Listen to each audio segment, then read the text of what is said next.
Hey everybody, it's John from the Hustle Daily Show. Before we get into the show today, did you know that HubSpot launched an AI chatbot that helps you build awesome campaigns at scale with just a few prompts? It's called Campaign Assistant, and it's a totally free-to-use AI tool made for marketers and business leaders who spend hours a day on content creation. Campaign Assistant will transform the way that you build marketing campaigns at scale. Craft personalized emails, ads, and landing pages in just a matter of minutes. Just pick the content type, add the key selling points, and let the AI take it from there. And the best part, it works seamlessly with all of HubSpot's marketing and sales tools to scale your output across email, social, and more. So AI your way into the most effective campaigns yet at HubSpot.com/campaign-assistant. Good morning, everyone. It's Tuesday, September 4th. I'm Ben Berkley here with Sara Friedman, and this is the Hustle Daily Show.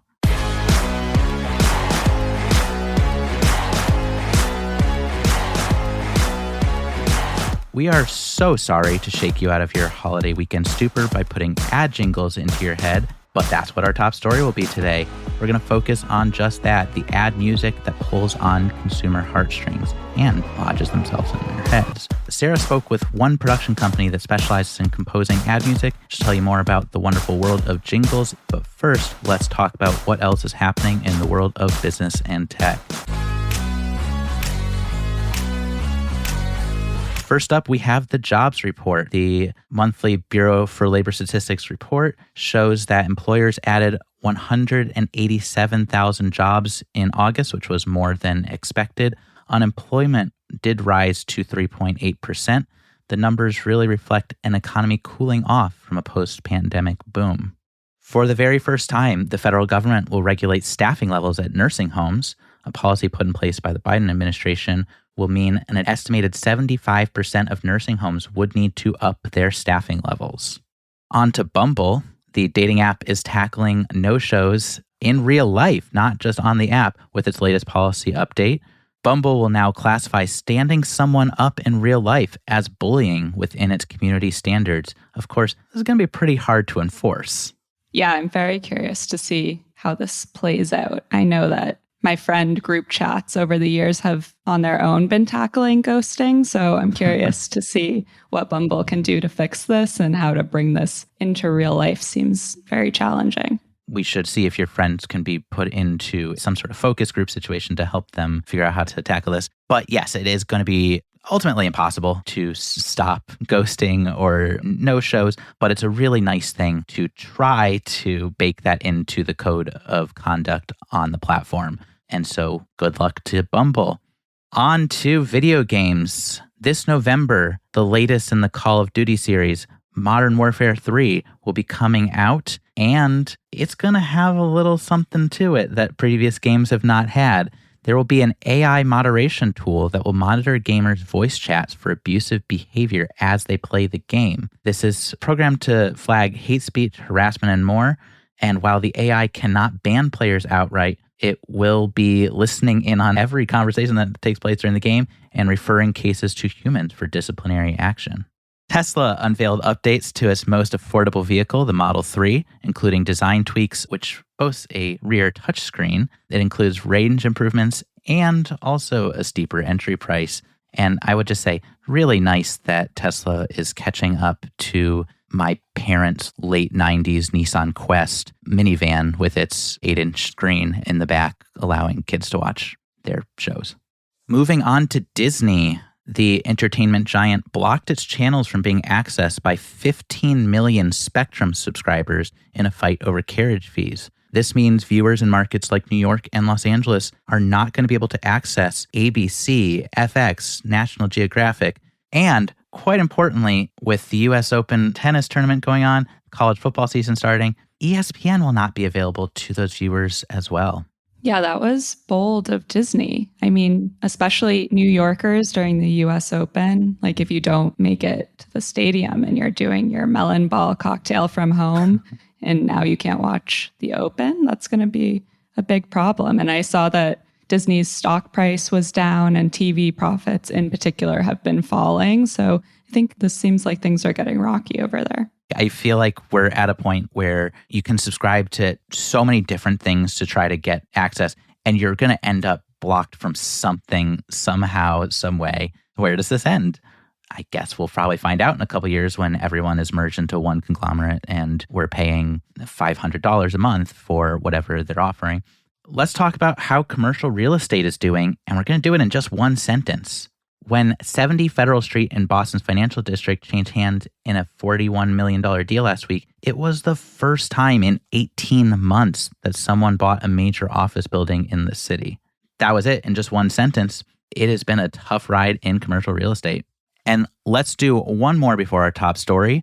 In New York City, police deployed drones to monitor unruly parties over the weekend. Privacy advocates called this surveillance overreach. The city said it's just utilizing its assets. This whole thing about police drones is not going to go away. We are at the point where over 1,400 U.S. police departments are now using them.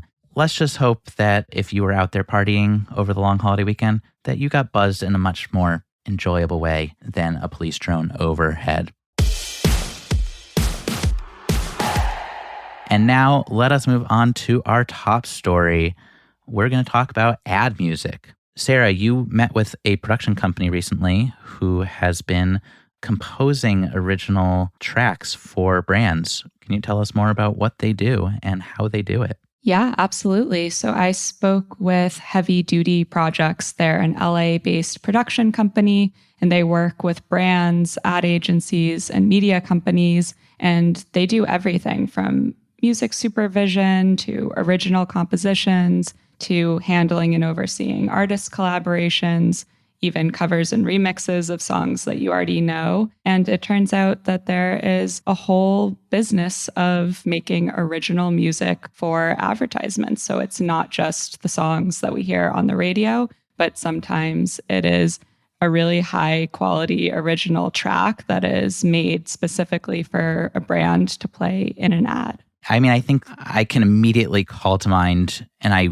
kind of wish I couldn't, so many different commercial tracks that even just as recently this week, there was one that was like haunting me in my dreams. I'm not going to say what that is because I don't want that track to go into other people's heads. That would just be rude. This is an expensive thing to do. You're paying professionals to do this. Why is it worth it for brands to continue shelling out this cash?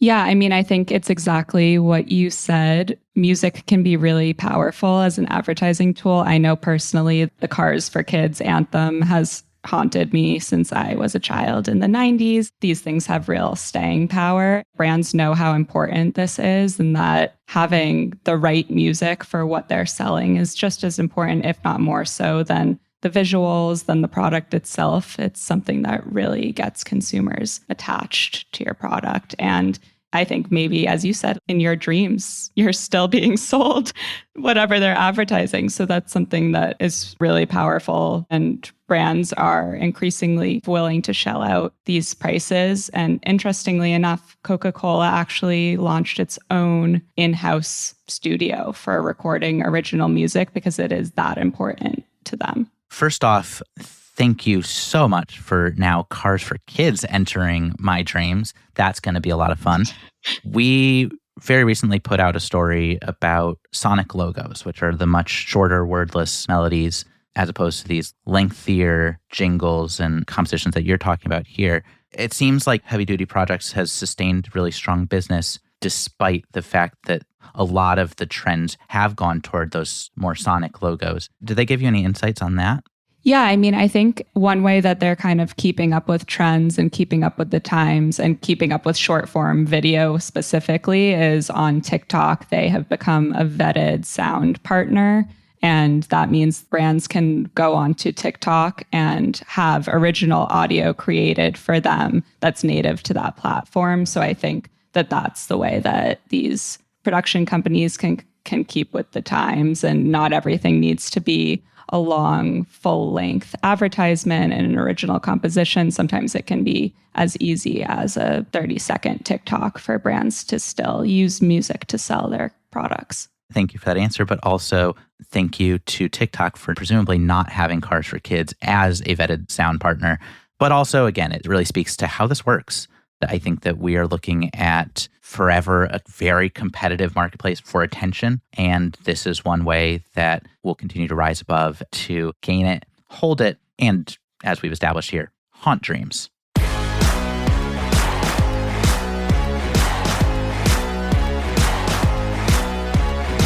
All right, that's going to do it for us today. Thank you for tuning in to the Hustle Daily Show. We're a proud part of the HubSpot Podcast Network. Our editor today is Robert Hartwig, and our executive producer is Darren Clarke. We've got a lot more tech and business coverage in our newsletter. If you're not subscribed, please do so. Go to thehustle.co/email and get yourself signed up, and we will see you tomorrow.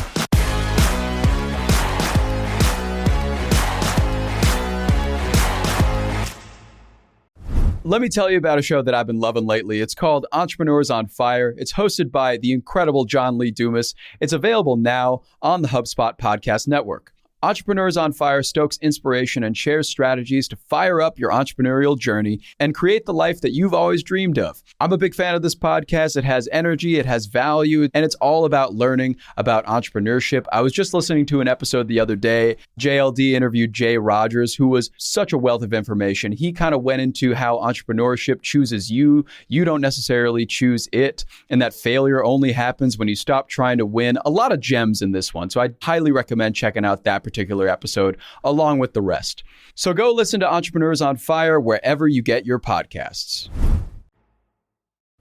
Hey guys, if you listen to the Hustle Daily Show on Google Podcasts, we want to let you know that the option will no longer be available pretty soon. Google is sunsetting its podcast app sometime in early 2024 in favor of YouTube Music, and we want to give you a heads up before it's too late, since that time's almost here. The Hustle Daily Show is available everywhere and anywhere that you listen to podcasts, like Apple Podcasts and Spotify. If you're using YouTube Music, we are there as well. If you're an Android fan, there are plenty of apps like Overcast, Pocket Casts, Player FM, and more. So just search for us wherever you decide to listen to your favorite podcasts.